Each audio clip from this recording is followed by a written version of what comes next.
for me, love and happiness was all about external things. It was like, if I get the right career, I'm happy. If the right man show up, I'm happy. And I had a moment of enduring like sadness. Like, why this was supposed to be it. And so if I keep showing up to the world, you can have it all, and you're not enduring anything. This is what I've endured. This is what you may endure. And this is how I overcome it. Now we having a human moment. Once you come off on the other side, nobody can take that piece away. You can endure anything. You can take on the world. Why you think we ain't enduring? It's a journey worth traveling, your space for raw conversations and soulful insights around life's journey. Let's explore. Welcome back to the podcast, A Journey Worth Traveling. My name is Catherine, storytelling, and just taking y'all on these trips. It is absolutely a love of mine. J. Crew, thank you for coming back and rocking with your girl on today. I really hope that y'all are ready for this trip. Can you tell that I am? I got my hat on. I even got my gym shoes on the couch. Because on today, we are going to the mountain of enduring. And I said, we got to take the crew to the mountain of enduring because climbing a mountain is so similar to enduring in life. You hit that mountain, and whether you're climbing it or you're hiking it, not only do you have to have the physical strength, but you also have to have the mental strength, because you are met with a lot of obstacles and a lot of challenges on that climb, and you have to have the perseverance, and you gotta have the patience. But once you get to the top, you are met with so much reward from the view, reward of completing a thing. And even within the climb, there were so many rewards along the way. And that sounds a lot like this thing called enduring in life. And I cannot be more excited about who we got taking us up this mountain. I got my homegirl, Jessica Byrd. And let me just say, this queen knows something about enduring.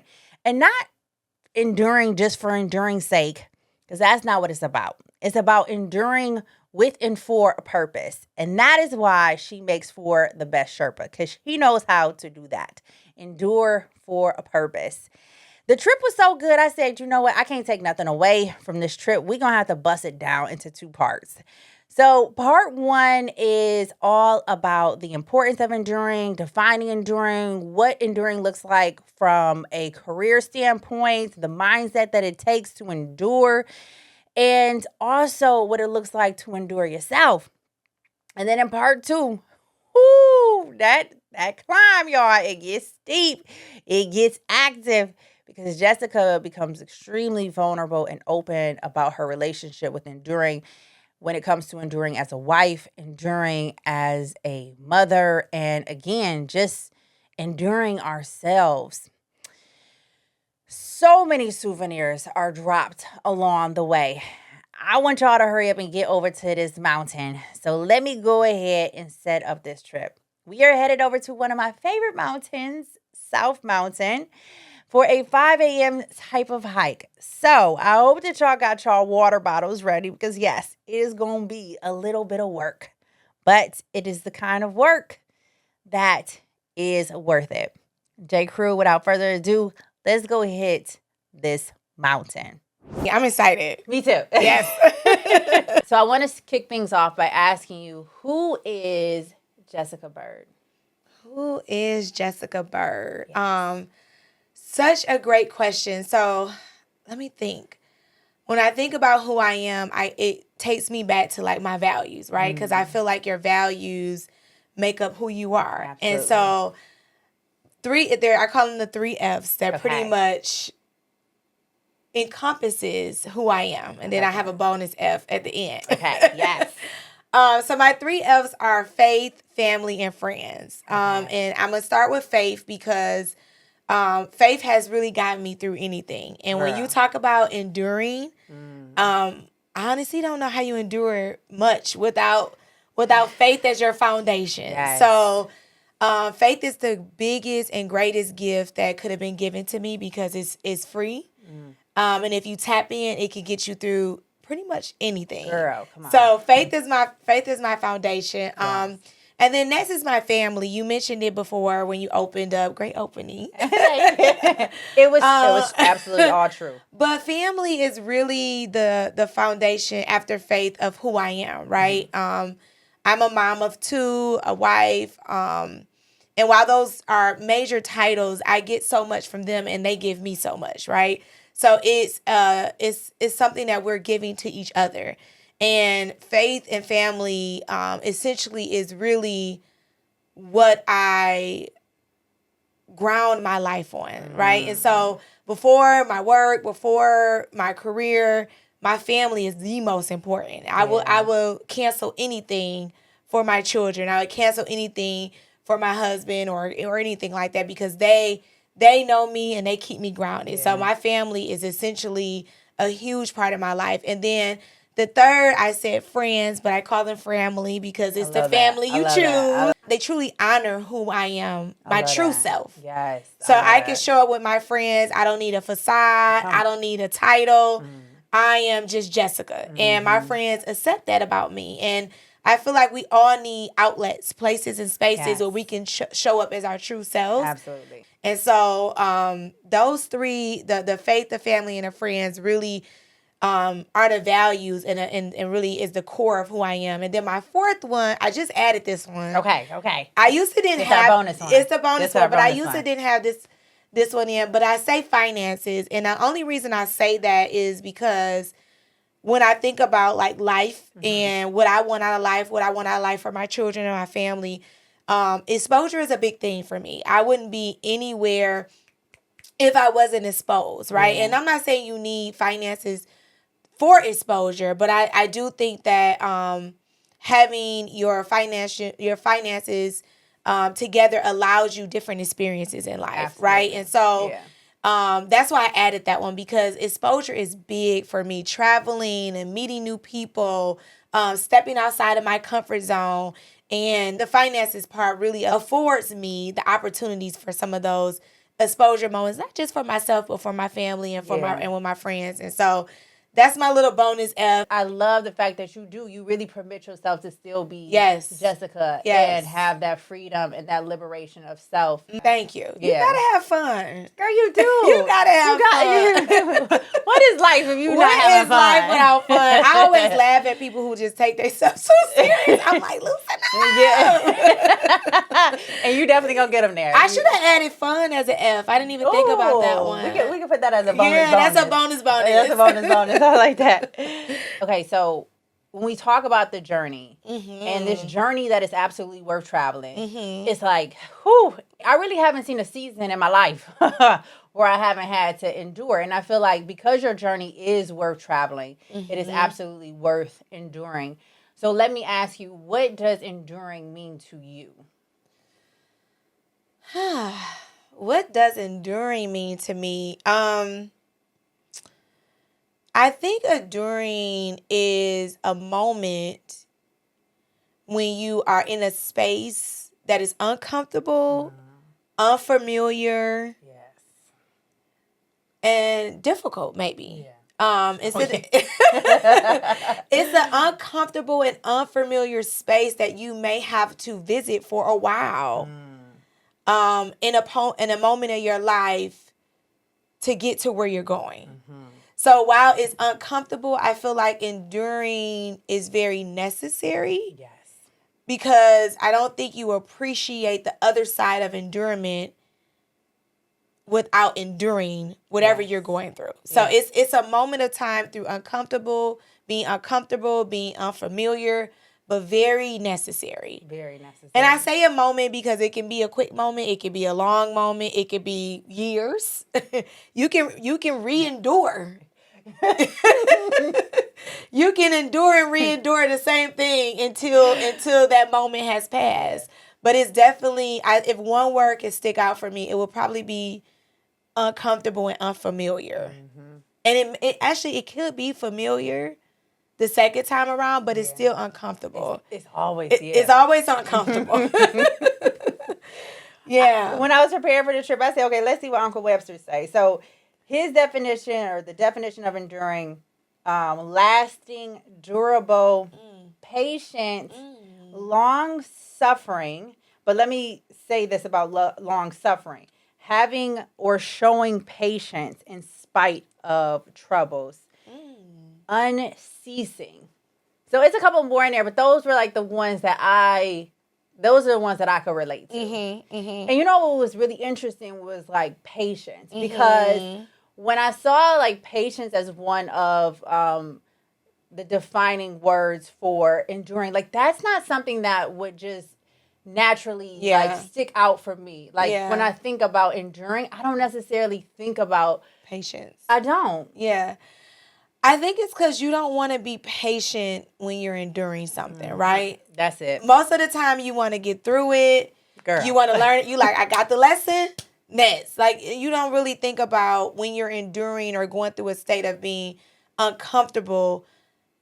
A lot of times you're not trying to be patient and sit in that moment. Yeah. You know what I mean? But you do need patience, but it's hard. You need it. It's very hard to have it. Because I mean, like, who wants to be patient in an uncomfortable position? Yes. Like, to your point. But to piggyback off what you're saying, is like, I think when you're on the other side of it, you realize like, okay, this is one of the things that I definitely needed, right, in order to be able to endure. I definitely had to have the patience. Yeah. You definitely needed the patience, because sometimes if you rush through it, you'll miss it.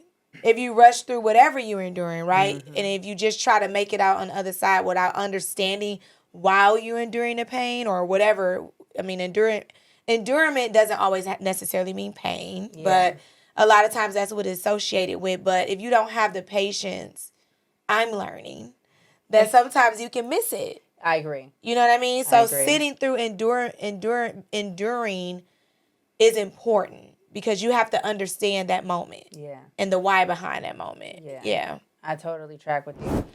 J. Crew, if you are enjoying this trip and you have not already, I would love for you to like and subscribe so that you never miss a trip, and we can continue to grow our community.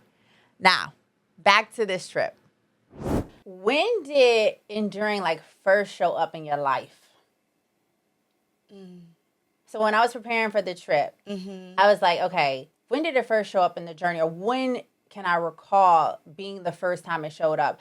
And I think back to the fact, so my mom is a single mother. I was raised in a single parent household. And let me just say, like, I have really great parents. Yes. But I think watching my mom just being a single mother and just having to like endure everything that she endured, raising three girls. Like, I'd be like, Ma, I don't know. That's a trip. Girl.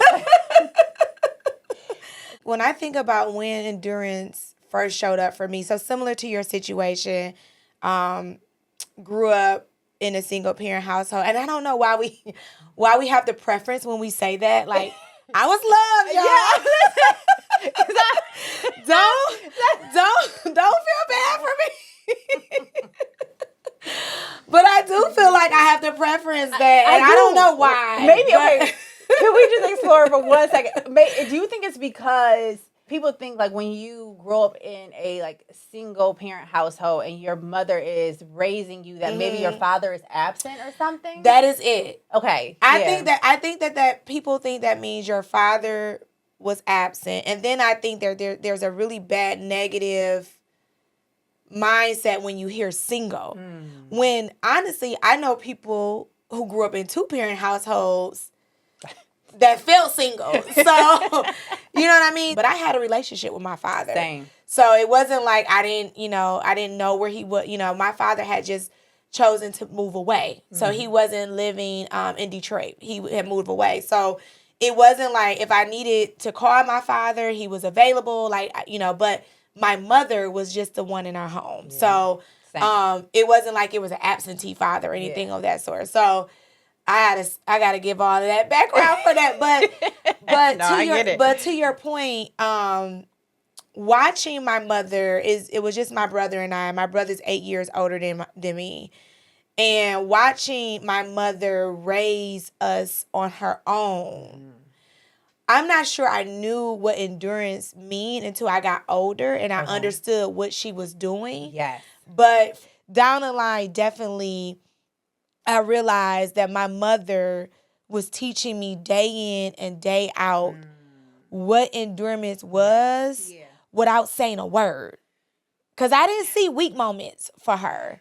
Same. I didn't Jessica, girl. I didn't see a lot of weak moments, but as I look back, I don't know if that's a positive or I don't know, because I'm a parent now, and I'm very vulnerable with my children. I love it. And so they know when mommy's having a moment, and they know when mommy needs, when mommy's not feeling her best, and I share those moments with them because I don't believe in the notion that you have to be strong, stay strong, look strong. Yeah. I do think as humans we get weak. Yeah. And I do think you need spaces where you are able to be vulnerable. Absolutely. To be weak. You know what I mean? Yeah. Now, there are your spaces. You can't go to work laying it all out to them.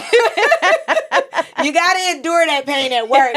But you do need spaces. And whether that's journaling or whatever that is for you, you do need vulnerable and safe spaces. I agree. And I think that's an important part. And I feel like, to your point, like that transparency, I believe is everything. Mm-hmm. Like being able to allow for your children to see that, but with context. Yes. Like you, obviously you have conversations about this is what's going on with mommy. And I think that is so important because, it permits them to understand, like, being vulnerable, being open is not a weakness. It's not. It's not a weakness. It's actually very strong. It's extremely strong. Yes. And I think a lot of people don't recognize that. Like, we look at, especially within our community, in the Black community, absolutely. It's like, if you not acting like the strong backbone, and you ain't, you know what I'm saying, like enduring it all with your mouth closed, it's looked at as weakness. Yes, absolutely. And, like, I appreciate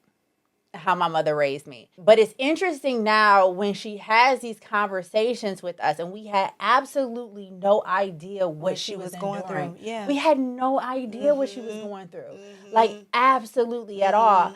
And, it allows me to have just even that much more, like, respect for my mother. Yeah. But I feel like I probably would have given her more respect as a teenager. Had you understood. Had I understood. Yeah. Had I understood what she was going through. Yeah. And so when I think about just, like, in terms of my own personal learning experiences, or, like, just the things that have been extremely instrumental in my own process, is when people have, like, shown up being vulnerable and being open and showing me, like, no, like, you could be this way, like, I would say that. So, like, for example, like, my pastor, she wasn't originally the one who was actually doing the sermon. So, long story short, COVID happens, and she's like, I got to step in. I really got to, like, steer us. And so she decided to do the sermons virtually every single Sunday.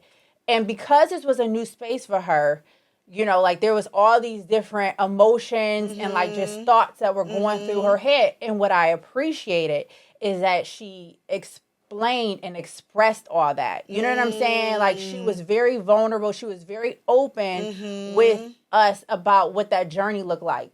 And I feel like that was so important, because here it is, I'm looking at just, like, this incredibly dynamic, woman, like, faith-driven, you know what I'm saying, God-fearing woman, and she's having, like, these same emotional responses that anybody would who's entering in this new unfamiliar territory, whether it be for God or not. You know what I'm saying? Like, it was still these different thoughts that were coming through her mind, and her showing us how she was enduring that and the reality of it, and all the emotions that she was experiencing when it came with that discomfort and that unfamiliar territory, like, that transparency was everything for me.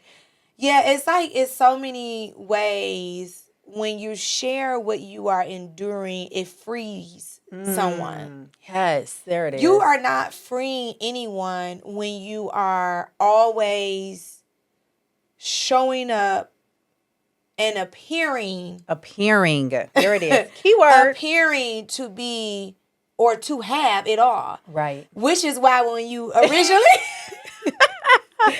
Which is why when you originally approached, when we had our conversation and you said, Jessica, let me know. I want to talk about a mother, a wife, and a career woman. We going to talk about you can have it all. And I was like, like, because there's so much endurance in that, right? Mm-hmm. There's so much endurance in being a wife and being a mom and being a career. You are literally managing so much. Yeah. So while it appears to someone that I have it all, you have no idea how internally I could be falling apart.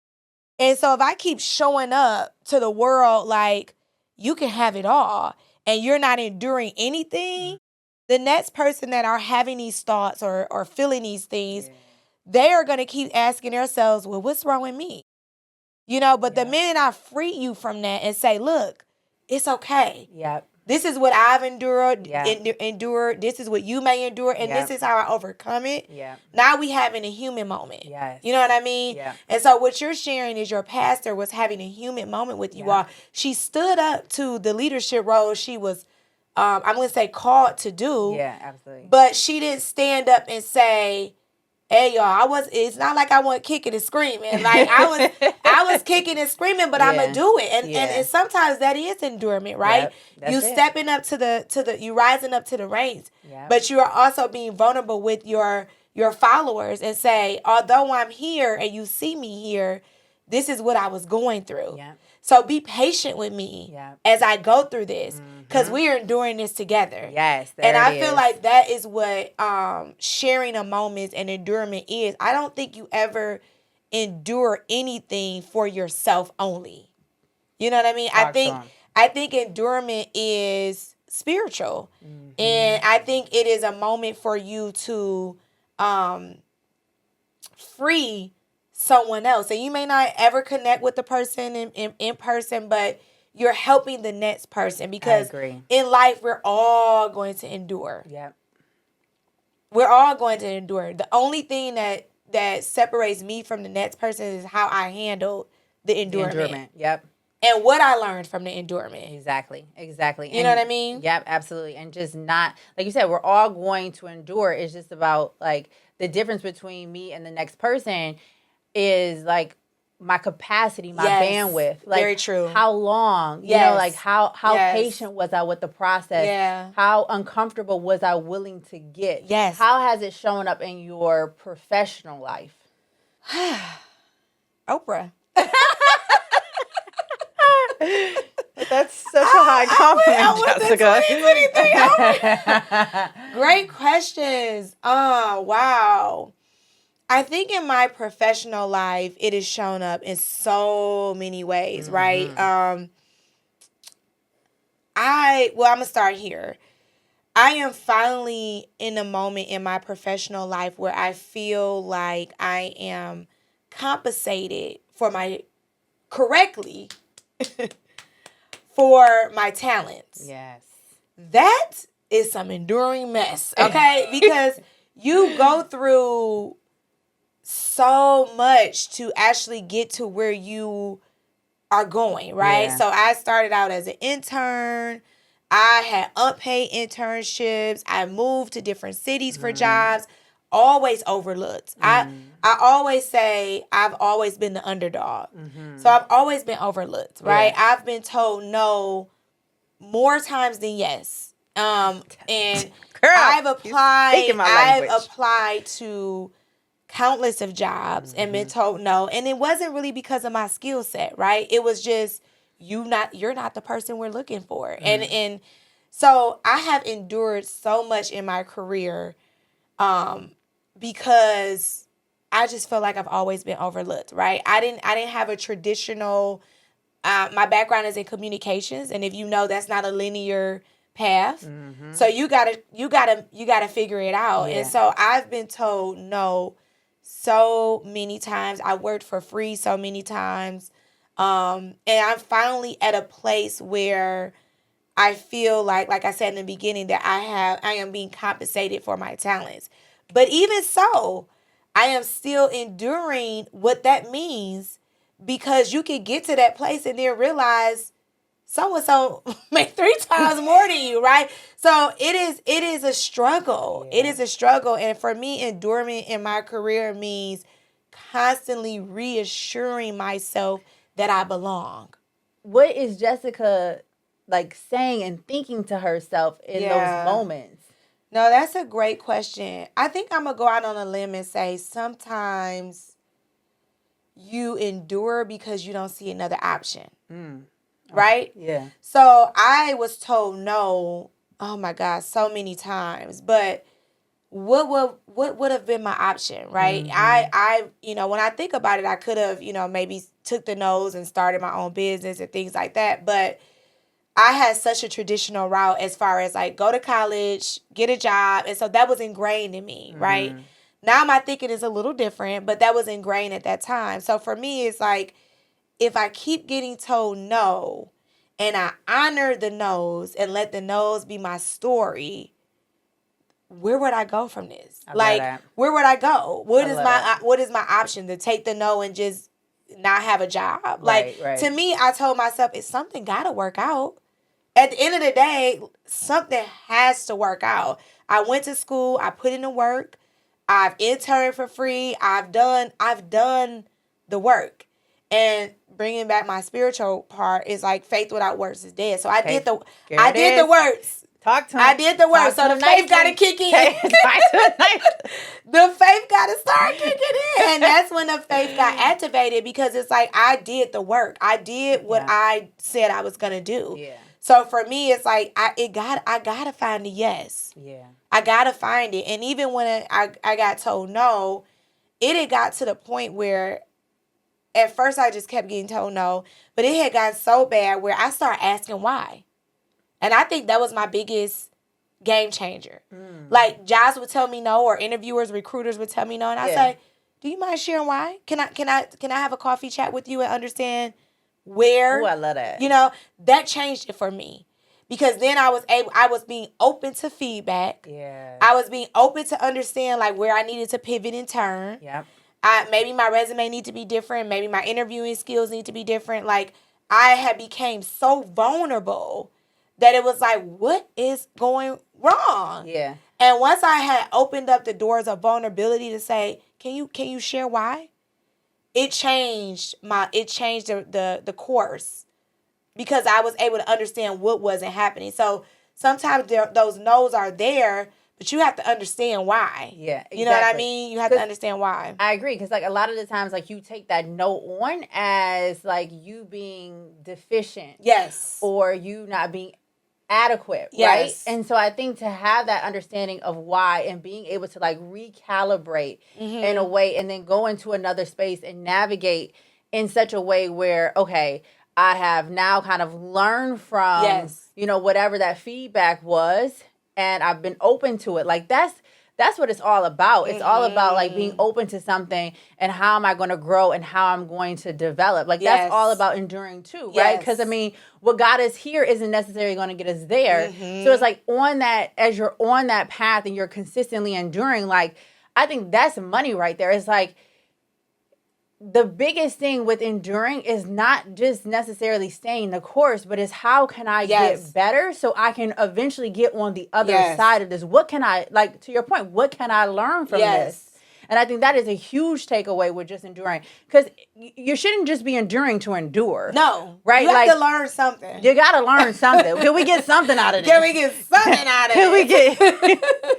Can we get something out of it? But I think another thing that like you hit on the head was just the power of perspective. And so it's like, I'm not going to just go in here and just take it as like just this no, but I'm also going to like learn. So I was listening to an interview of Lauren London's. Oh, I love Lauren London. I was listening to an interview. I just listened to one yesterday. Did you? Yes, it was the one with the gentleman. I forgot. Okay, I think I saw that on. I think I saw that on my YouTube. I think I saw that on my YouTube recommendation. Okay. So this one that she did, she was saying like when it came to her acting career, she was getting like all these no's, and what her dad told her was, just think about like each no you get, you being closer to a yes. Yep. So every single time she would go into a casting call and she would get a no. She'd be like, okay, that's cool. I'm just closer to my yes. Yep, it's coming. Yeah, exactly. But I think that perspective is everything because, again, a lot of times we take the no's on and we like,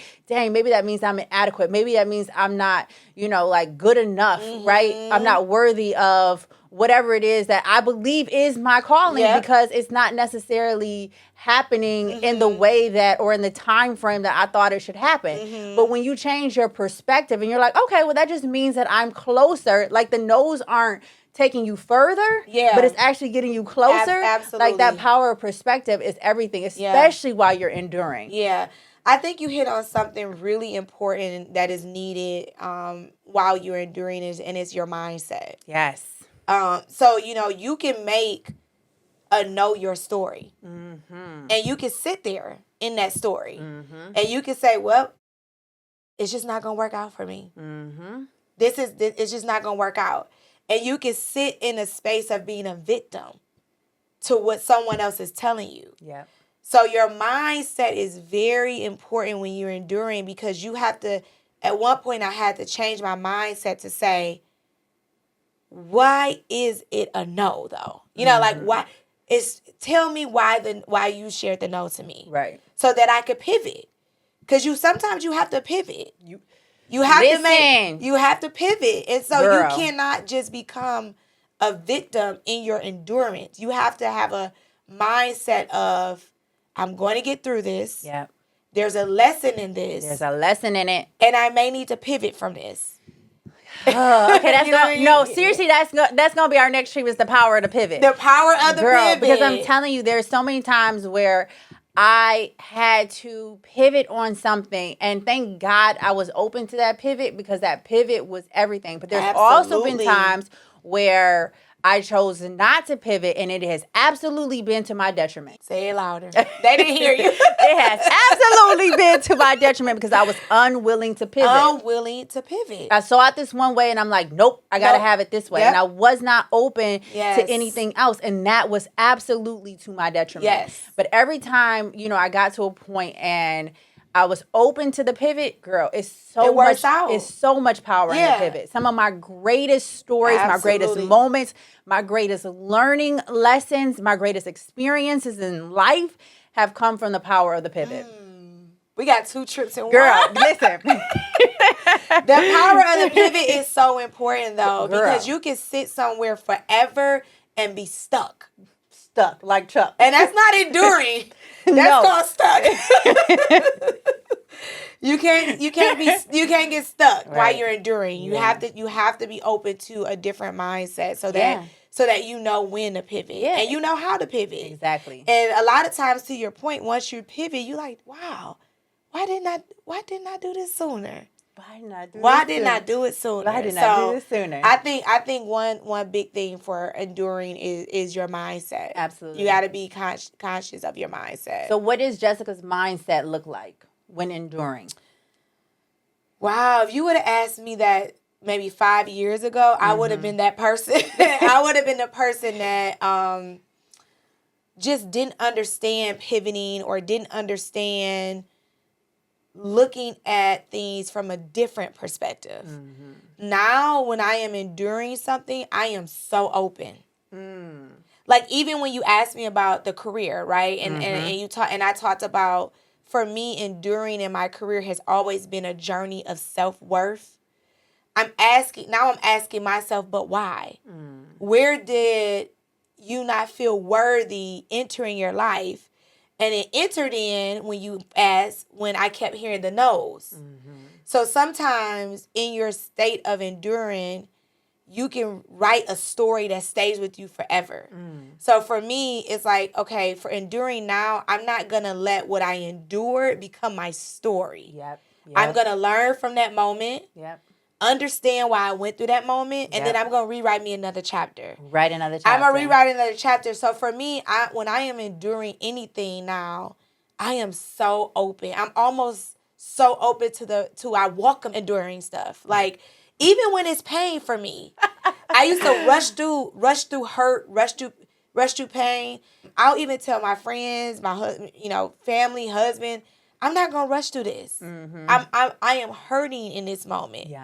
And I'm gonna be here. And I'm gonna be here. I'm gonna be here for a minute. I'm gonna permit myself to be here. I'm gonna permit myself to be here. Because, you know, at the end of the day, like, to your point, I think a lot of times we try to push past it, which is understandable, you know, because it's uncomfortable. And just from a survival standpoint, like, our bodies naturally want to get out of what's uncomfortable, what's unfamiliar, and everything like that.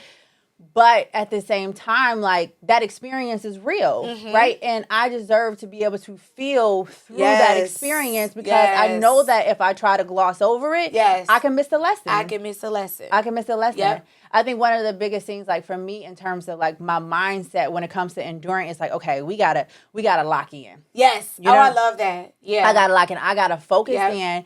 And I really do have to, like, outside, in addition to being open, like, I have to really just kind of, like, sequester myself and really be mindful of just, like, the external distractions that are going on, because them external distractions, girl, like, they could have you like, okay, I'm gonna tap out. You know what I'm saying? So I really realized, okay, like, you gotta sequester yourself, and you gotta be real steadfast and focused when you're enduring. Yeah.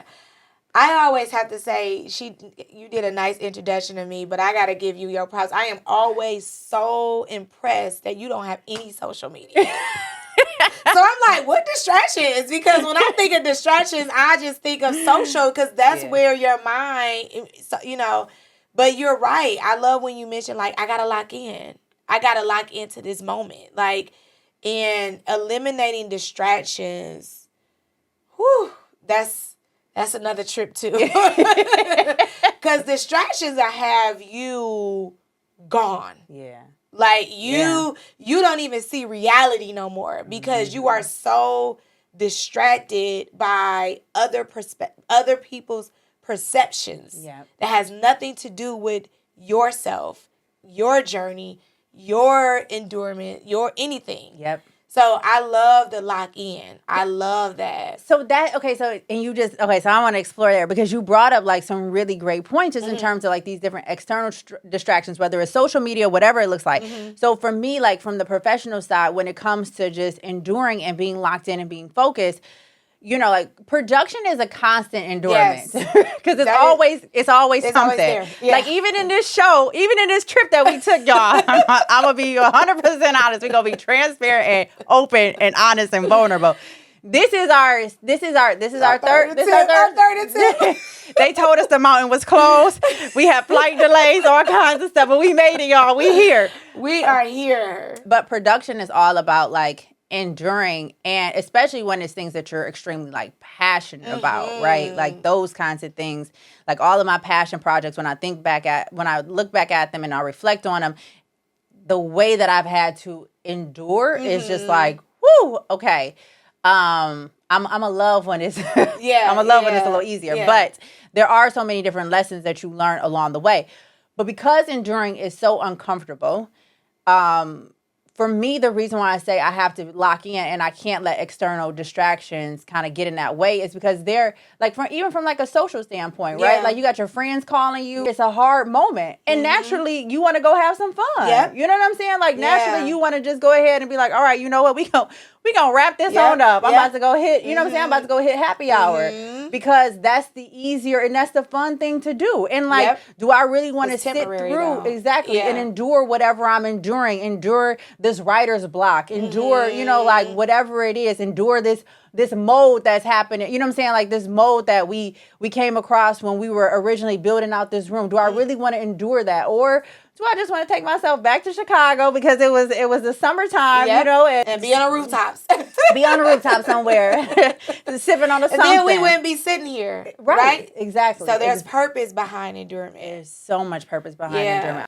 I mean, it's so much to unpack there, because when you mentioned, like, fun was one of my F's, right? Girl, listen. So I'm a girl that loves a good time, but there are moments where I know for a fact that it's time out for it. You know what I mean? That I know for a fact I have to say no to the happy hours or the hanging out or all the social invitations that you get, because there's a lot these days. In order to lock in for the greater purpose that's trying to come out of me. Yes, there it is. So sometimes I have to decline, and those are hard moments, right? Those are hard moments. Yeah. And so learning how to lock in, as you mentioned, is so essential. Yeah. Because it's so many distractions that keeps you from locking in, and it's so easy to say, I'm just gonna have me a little drink. I deserve it. I deserve it. That's the biggest thing. That's the biggest thing. And I had to be careful, especially when social was promoting this self-care. Mm-hmm.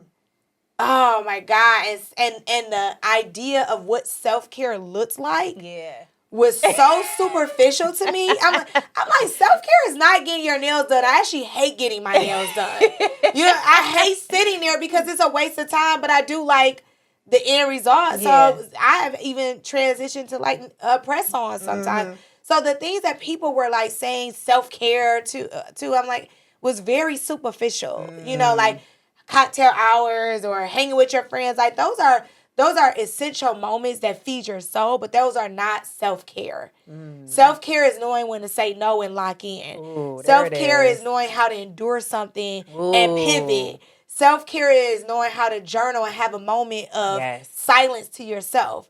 Self-care is not superficial external things to feed your external body. Like that's not, that's not self-care. And I know your girl's gonna probably fight me on that one, but you gotta. No, self-care is just deeper than that. I agree. Yeah, I agree. You know what I mean? I think you can like those things are obviously like good to like have in rotation. Absolutely. And everything like that. But to your point, like there is deeper self-care that we should be mindful about and intentional about exploring and making sure that is in our daily practice. Yes. Because that kind of self-care that you're talking about, like that's substantive self-care. Absolutely. That's like the self-care that's going to continue to pay you back. That's the kind of self-care that's going to give you one of the best returns on investment. Mm-hmm. That's that make you rich internally kind of self-care, So I absolutely love that. In your personal life, what does enduring look like for you? In my personal life, what does enduring look like for me? I think the biggest thing, understanding what happiness and peace means for me. Mm-hmm. I have always struggled to be happy. Okay. And that's another trip. But so for me, I had to understand and endure my own definition of happiness and peace to live day to day. And I'm trying to break that down so it makes sense. But I've always been an overthinker. I've always been an overanalyzer. I can relate. I've always been a person that just tends to always go internal for everything. Mm-hmm. So showing up for me sometimes could be a chore because it takes a lot for me to show up. Where some people, it looks easy, like you mentioned, looks easy, but it takes a lot for me. So enduring in my personal life has been learning how to be happy with Jessica without a title, without a status, without accolades, without any of that. Yeah. Like pure me. I love that. And I endure that every day. Yep. You know what I mean? Yep. Because I haven't really found the answer to that. But what I have found is that once you are very vulnerable with yourself and you start to redefine happiness and peace and love with yourself, then you start to redefine what that looks like externally for other things. For me, love and happiness was all about external things. It was like, if I get the right career, I'm happy. If the right man show up, I'm happy. Yep. If I get, like, everything for me in happiness was related to an external thing. Mm-hmm. So then when I got these external things, when I got married, when I got a career, when I had children, it was like, that didn't do it. Mm. And I had a moment of enduring like sadness because I was like, what what's going on? Like, why this was supposed to be it. Right. And it wasn't it. And so I had to really learn how to endure being with myself. Endure being with myself. And that's some hard. Yeah. I'm not gonna. That's some hard stuff. Shit. I didn't know. I didn't know what kind of vibe we was on, but that's some hard shit right there. No, enduring being with yourself. Yep. And I'm talking about pure enduring when nothing is wrong. Yeah. That is difficult. Yeah. When you have all the things you prayed for, and happiness still didn't just show up with a red bow. Mm-hmm. So I had to learn how to endure being with myself. And so when you ask, like, what does that look like in my personal life? I try to find ways to be with myself more and more so that I'm more comfortable with it. Because honestly, enduring myself is very uncomfortable for me because my thoughts can have a fun fair. So I have to learn how to endure myself. And that has been a lifelong journey. That's what enduring in my personal life looks like. It's like enduring me and me. Enduring me and me. Girl, like, oh my That's God. hard. It's so much to unpack there, but I can completely relate to you. Like, even going back to what you were saying, like, earlier, what I know about myself is I'm a fighter. Yes. And what's interesting is, like you said, like, we didn't have the worst, like, we had good upbringings, but it's like, damn, like, everything, like, nothing has come easy. Nothing. And I hate that. I hate to say that. Maybe I should say, a lot of things have not come easy. A lot of things all the things that I have, I worked my ass off for. Girl, that part. Everything that I have, I worked. There was never nothing. I used to, it's funny you say that. I used to have moments of me and God, and I used to just say, just make it easy. Give us a break. Like, nothing has come easy. So you're right. A fighter. I'm a fighter. Yeah. And so, it's like, in being a fighter, you kind of always ready for the fight. Yes. And it's a part of enduring, right? Like when you've learned how to endure, you're like, okay, I'm ready for this. Yep. Like, what's the fight look like? Because I'm ready for it. I'm locked and loaded for the fight. Child. Girl, let me tell you, hold on. We went to the island of self. I digress here, but we went to the island of self discovery with my therapist, right? And we kind of like, we hit a little bit on enduring, and I was like, well, Maisha, like, I pride myself as a ride or die, and she was like.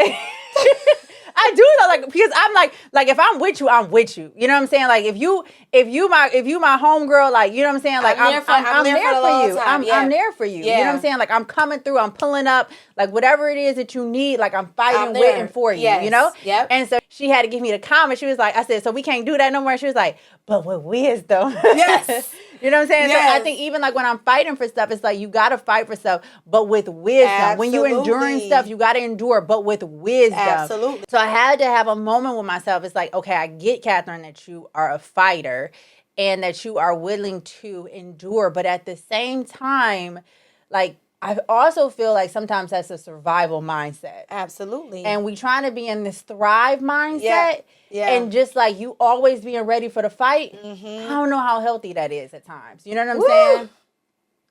You know what's so interesting? I don't know where I heard this at, but I heard someone say, I don't know how to survive without fighting. Fighting is normal for me. So much so, when there's no fight, I'm like, I'm ready. I can't even enjoy the stillness. Come on. And peace of not fighting. It scares the living shit out of me. Yeah. When things are going like this, I am frightened. I'm like, all right, any moment, what you about to hit me with? You know, like, I'm like, what's about to come around the corner? And it's so hard to go from surviving to thriving, but also just being. I'm at a state now where I'm like, Jessica, I just want to be. I just want to be. So, like, when you ask, like, what is enduring in my personal life, it's really been about understanding myself and being with myself. But sometimes I have to tell myself, just be. Yeah. You don't always have to. There's not always a solution. There's not always a fight. Somebody not always coming after you. You know what I mean? Like, just be. Yeah. Just be in this moment and be okay in this moment. I truly love that for you, and I'm glad that that is like the season that you're in. I haven't figured it out yet, but when I went on my LCA, my life-changing adventure, and I was in Thailand, I didn't understand peace. I didn't understand peace until I got there. okay. And it wasn't, Jessica, it wasn't because everything was bliss, because shit got real in Thailand. Uh-huh. But I don't know, like the overall experience there, it brought me so much peace. And I've never experienced bliss in that way. And so what was interesting was when I got to India, and like that peace was potentially compromised. It was like, I cannot let anybody. I don't want to let it go. I can't let nobody Yeah. take that away. Yeah. I worked too hard for Yeah. it. When you know stillness, when you know peace, like I ain't just letting nobody come and take that away from me. Yeah. I'm not letting somebody just come and rob me of that, because I know what peace I know looks what it like. feels like. Yeah. And I worked hard for it. Absolutely. And I also think that once you have endured things in life, right, you start to understand that there is a light at the end of the tunnel. So once you start to understand that, whatever the next journey of endurance is for you, you know I can make it. Yep. And so that gives you peace, Yep. right? Yeah. Because you're like, at the end of the day, it's not gonna kill me. Yep. I'm gonna make it. And I think that's the important part of enduring. You get to learn how much strength you really possess. Absolutely. Enduring expands your capacity, Yes. your bandwidth. Every single time you go into a situation and you endure and you get to the other side, you recognize like how much strength Jessica has. Yes. You realize how much strength Kat has. And had I not been tested in that way, had I not kept going, I would have never recognized how much strength I actually possess. Absolutely. Yes. Yeah. Love it. Love it. But I love what you said about Jessica enduring herself, like getting to understand who you are as a person. How can you truly function in life if you don't know who you are? And so when Jessica says, like, I'm enduring myself, like, I'm getting to know Jessica, I love that. Thank you. Like, I love that. Yeah. We don't necessarily endure ourselves because that's an uncomfortable space. Because it's very uncomfortable. You know what I got to do? You know what I got to do? I got to audit. Yes. I got to audit and I have to take accountability. Yes. Shit. And it's got a problem with taking accountability. Yes. The reason why people don't like to self-explore, why they don't like to endure themselves, because now I have to audit some stuff. And I got to have a real recognized real moment. Yes. And I got to take some accountability. Yes. And that responsibility, like tough. That's tough. Yeah. That's tough. And you also have to reaccount. Like for me, everyone's self journey of endurance is different, right? Because everyone's life is different. Yeah. But for me, my self journey of endurance was the question of unworthiness. My worthiness and happiness was always tied to external things. So for me, I had to ask questions like, when did you feel unworthy? When did you start to feel unworthy? Then it started getting uncomfortable with me. Yeah. And I remember my therapist saying some things to me, like asking me some of these deep questions. And I kind of would pause her, like, I don't want to go there. Yeah. And it was like, no. That's where we're going. You know what I mean? And so that opened my eyes to this journey of enduring myself. But to your point, you got to ask yourself some tough questions. And not only do you have to ask yourself that, you have to be okay with not liking yourself in a moment. I remember I got to a moment where I did not like myself. Yep. It was like, ooh, girl, I would not be your friend. Like, you know what I mean? Like, you get to a moment where you don't like some things about yourself. You know how people say, that's how I am and that's how I'm always going to be? You know what I mean? Yeah. I have a problem with that, right? Because you get to a moment where you're like, I got to make some hard changes.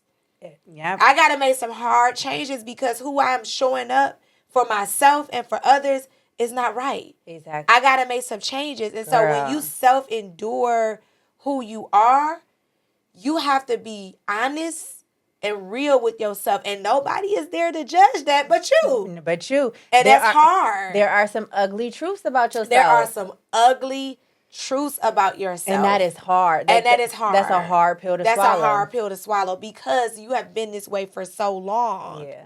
And you also, during that moment, take excuses away. Yeah. Because there may be reasons why you're that way. Yeah. You know, through trauma, through hurt, through pain. But we're not taught to stay that way because you become bitter. And you walk through the world hurt. And you walk through the world like people owe you things. You know what I mean? So the self-journey of endurance for me has been so eye-opening. So eye-opening. Also so scary. Yes. Yeah, it's been eye-opening. So I track with you there when it comes to like you just having to realize how maybe some of all these external things were providing you a lot of comfort. Yes. Right? For me, I think the moment where the chickens came home to roost definitely was the carjacking because now so many things have been stolen from me. But at the end of the day, what can't be stolen from you is what you have to offer internally. Yes. And so like that whole, when I made that decision, okay, I'm about to go on this trip, the biggest thing for me, you know, was definitely self-discovery, but it was removing this false identity around some external things that was providing me so much comfort. Yes. Because those things they're not real. No. They're not substantive. They're trivial and they don't give you any kind of good return, I should say, like on your investment and on your life. Absolutely. Absolutely. And they don't define the essence of who you are. There it is. You know what I mean? There it is. You have to know. And it's funny because I'm thinking about the conversation we had and you asked me, you opened up with asking who was Jessica. And if you notice, I went straight to external besides faith because faith is within me. But it was the family, it was the friends, you know what I mean? And those are big parts of who I am. But the faith part for me, getting to endure myself has been such a spiritual journey. It has been such a spiritual journey because not only are you honest with yourself, but then you realize the things that you have allowed to happen to yourself due to not knowing yourself. You know what I mean? So sometimes you can allow and welcome things in your life that does not align with who you are, but that's due to a lack of self-awareness. Yeah. And it's like once you have that self-awareness and once you have the endurance with yourself, things open up so much more for you. Even though it's uncomfortable, the other side is, okay, now I can have my peace. Yeah. Because now I know if I was to I've been let go from jobs. I've got laid off from jobs and I have got walking out of a job before. Like today is going to be your last day. Go get your things. You talk about something so vulnerable. Like that is when you're walking past employees and they seeing you with your box and you walking out. And if I would have allowed external things like my career to define me, come on, I would have jumped off of a roof. You know what I mean? Because that was the lowest part of my life in my career. But now I am so secure in knowing that those things does not define me, that if I ever, God willing, had to endure a layoff or anything like that again, it's like, well, hey, I know who I am. Yep. I know my worth. I know what I'm capable of. A job does not define me in that way anymore. Yeah. But titles was so big to me. You know what I mean? Yeah. So it's positives to enduring yourself. Yep. Absolutely. Because when you talk about that peace, when you start to endure who you are and be real about your ugly truths and be real about the things you need to change, once you come off on the other side, nobody can take that peace away. Nobody can guilt trip you and stuff. Yep. Jobs can't take the peace away. You can endure anything. Yep. Because if you have you and yourself, and you know how to endure yourself, you can take on the world. You can't try to distort my vision of me. Yes. Because I know who I am. Me. I've endured that. Yes. I've endured the process of getting to know me. Like, I'm so glad you freaking said that because I never thought, like, yes, I've had to endure the process of enduring me. Woo. Like, how can I endure anything else if I haven't endured myself? If I haven't done the work to endure who I am, to audit myself, to make sure that I'm living at my fullest potential. And honoring me. Honoring me. Honoring me. And I think sometimes when we look at enduring, we associate it with pain, or and a lot of times it is pain associated, but we never look at the endurance of with our own self. Mm-hmm. That's a daily fight. It's a tending to process. That's a long, like the definition say, it's a long lasting process. Girl. Especially for an individual who is very intuitive with yourself. Those thoughts and those mindsets. That is a daily thing. So if you don't know how to endure being with who you are, making the adjustments, being honest with yourself, I honestly don't know how you are showing up in authenticity anywhere else. You're not. Like you're having to overcompensate or compensate in these ways that generally are probably unhealthy. Yes. You know what I'm saying? Because it's like you don't necessarily know who you are. You haven't done the work to endure yourself. And so now that's when, if you can't internally endure and get to know you, now you're starting to search for all this external stuff. Like that's when all the unhealthy bullshit starts to show up. Because it's like, now I'm searching. You got to fill up your cup with something. Yes. If I'm not filling my cup up with the internal things, now I'm pulling on everything else. Now I'm trying to fill up my cup with the external things.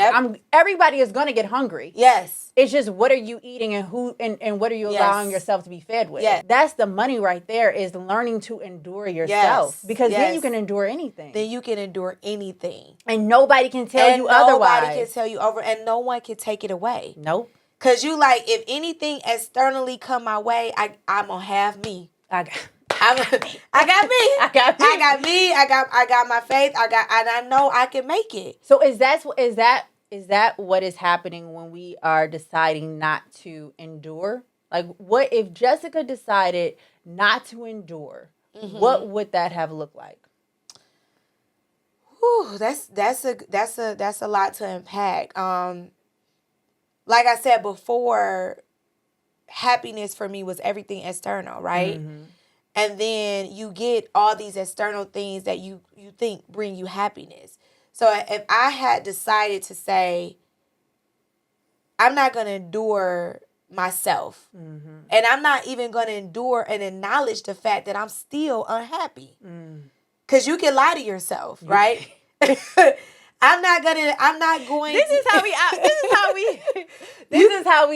is definitely how we are outliving seasons. Yes. Because we lying to ourselves. You can lie to yourself. So if I didn't endure the moment and honesty of being unhappy, even though the world is telling me I should be happy. Mm-hmm. You got the job, you got the career, you got the husband, you got the kids. You know, you should be happy. Mm. If I didn't endure that moment of unhappiness and honestly and raw with myself, come on, I would constantly be pulling for external things to make me happy, and I would never be fulfilled. Mm-hmm. Never be fulfilled alone. Mm-hmm. You know what I mean? My children are going to go off to college. It's going to be a moment where they're not going to need me anymore. You know what I mean? My husband has always been the type to have most men always honor and stay true to who they are. Yeah. It is the woman who gives up a lot of us. For relationships, friendships too. we don't want to compromise. And brothers don't come for me, but you know, when they enter in things, it's like, I'm still gonna work. They let you know I'm bad. I'm gonna work out. I'm gonna do this. I'm gonna do that. Get in where you fit in. You know, we the ones that's like, I don't have to do that anymore. I don't. You know, so So if I hadn't honored that, everyone else around me externally would have been being true to who they are, and I would have been the only one suffering in silence. Yep. My children are going to go off and rediscover themselves. My husband has always honored who he is. My job can come and go. I've seen that. I've been laid off before. So that is showing me that that's not consistent. Mm-hmm. So if I didn't endure who I was, I would have suffered in silence with myself and would have lived a life of truly unhappiness. Yeah. And what miserable life is that?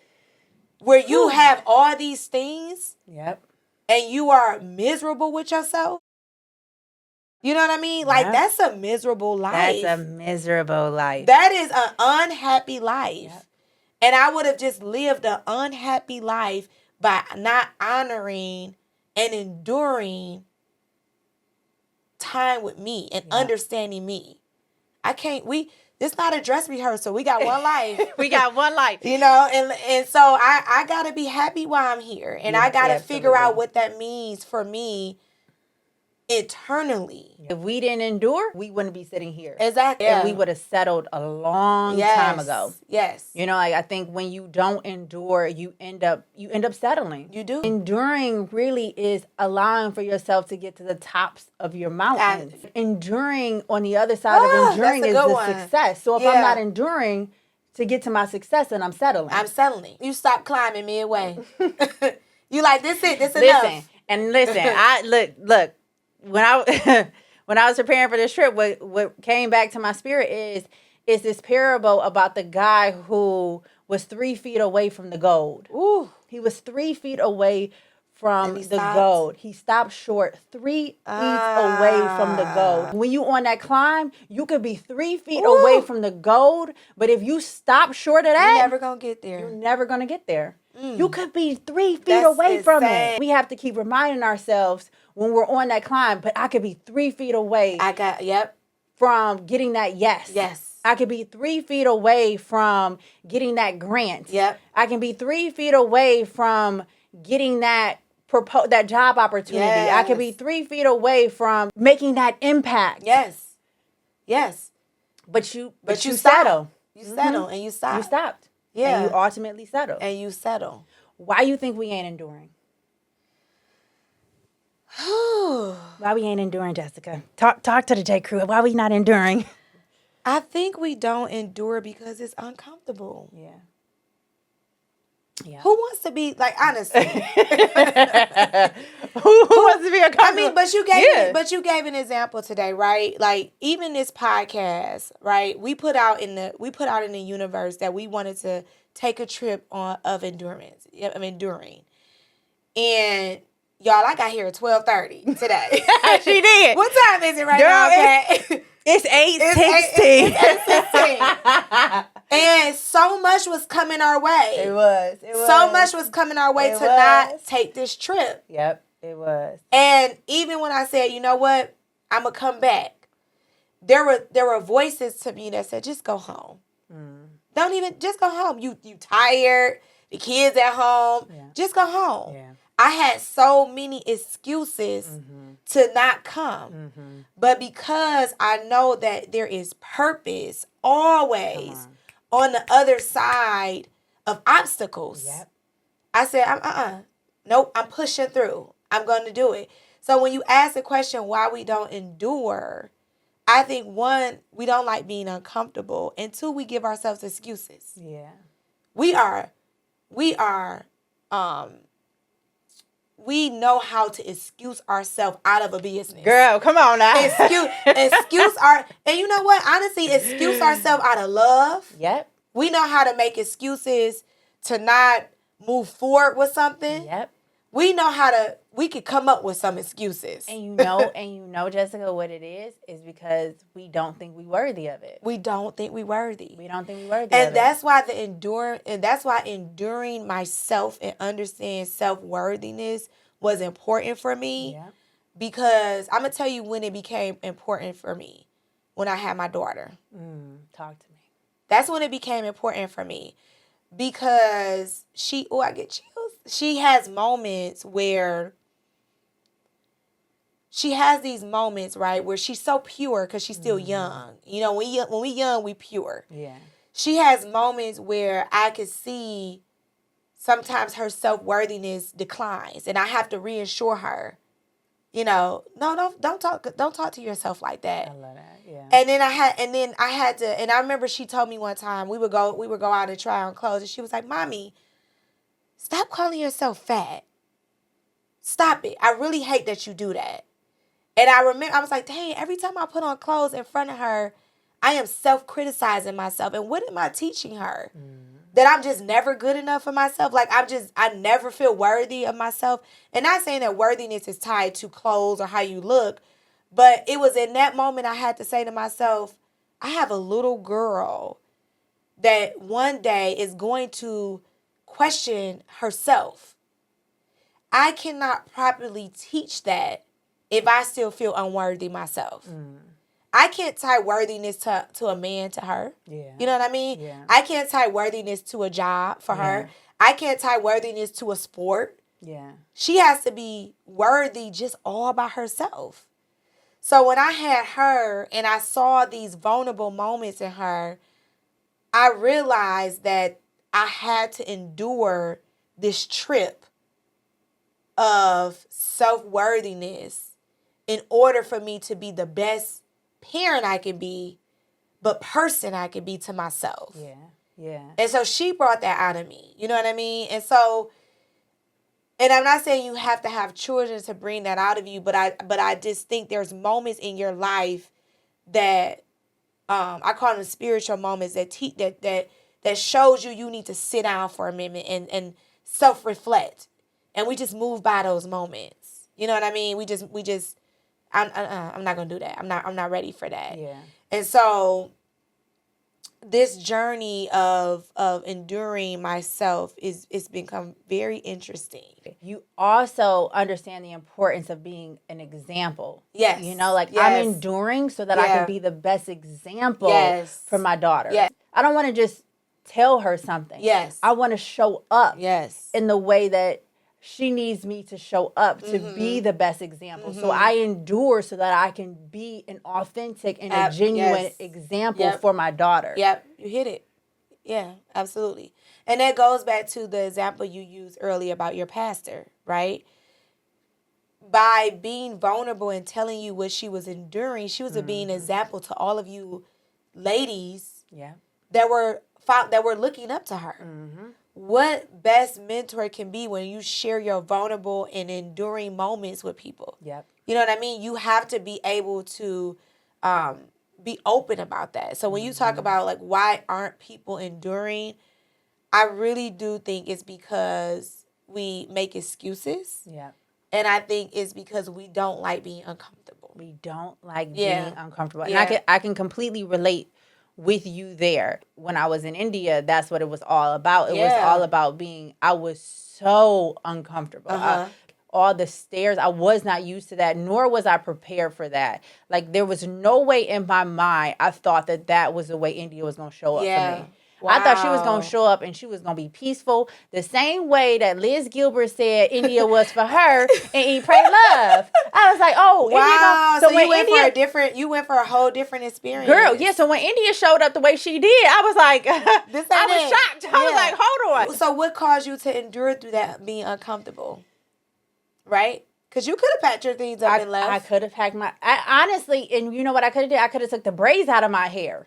Because that's what it was. The reason why I was getting stared at is because they didn't understand what braids were. So they were staring at me the way that they were staring at me because I looked unfamiliar. Right.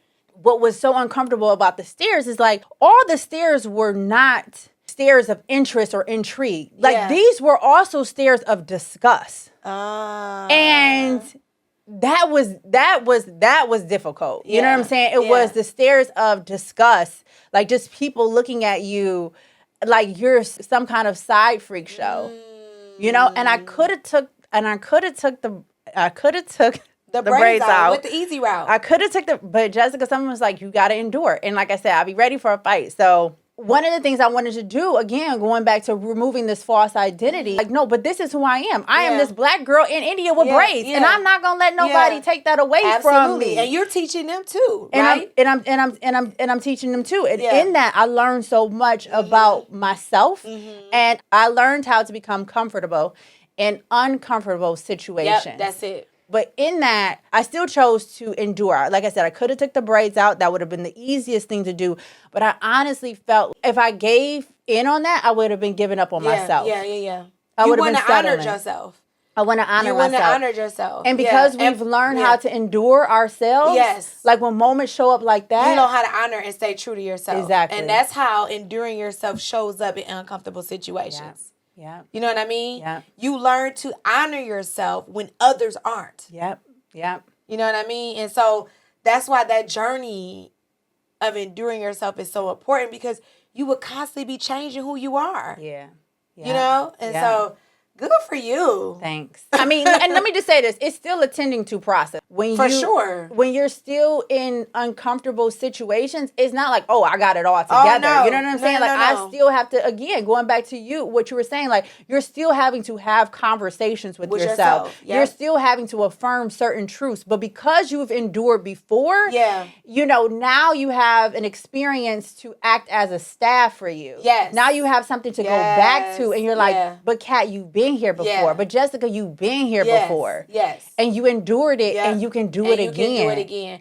And you also know how to get yourself out of it, right? Yeah. So because I know how to endure myself, when I'm in moments where I feel negative voices come into me, I know how to step away from it. Sometimes I'll go to a restroom and I'll look myself in the mirror and I'll say affirmations to myself and walk back out. No one knows this. I love that. I just come back out and people like, hey, where you were? Oh, girls in the back. You know, but because I know how to endure myself, I know when myself needs something. Yep.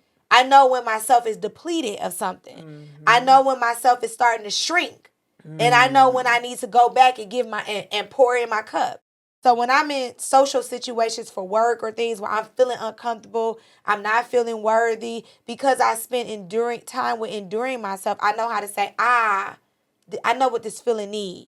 I'm going to excuse myself. I'm going to go to the restroom. I'm going to go in the stall. I'm going to say, you belong here. You worthy. I do it. I do those things. I love that. You belong here. You worthy. And I walk back out. Hey, how y'all doing? I love that. But I spend time with myself to know what myself needs when those self-doubts kick in. Because they're not going to go away. You know? Yeah.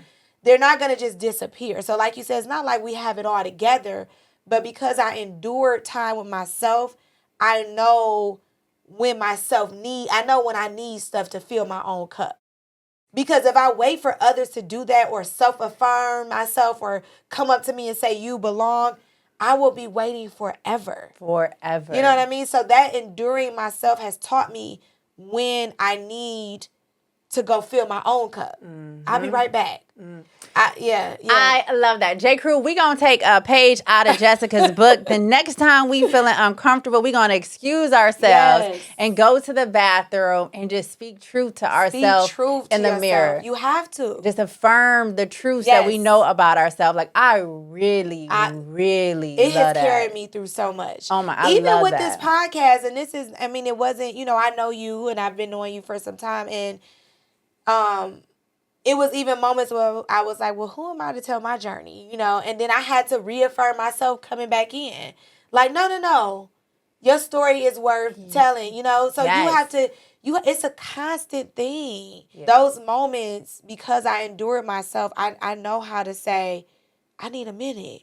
I need to go reassure myself real quick.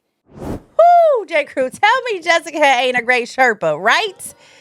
That was part 1. Do not forget to come back for part 2. I'm telling you, so many more souvenirs are dropped along the way.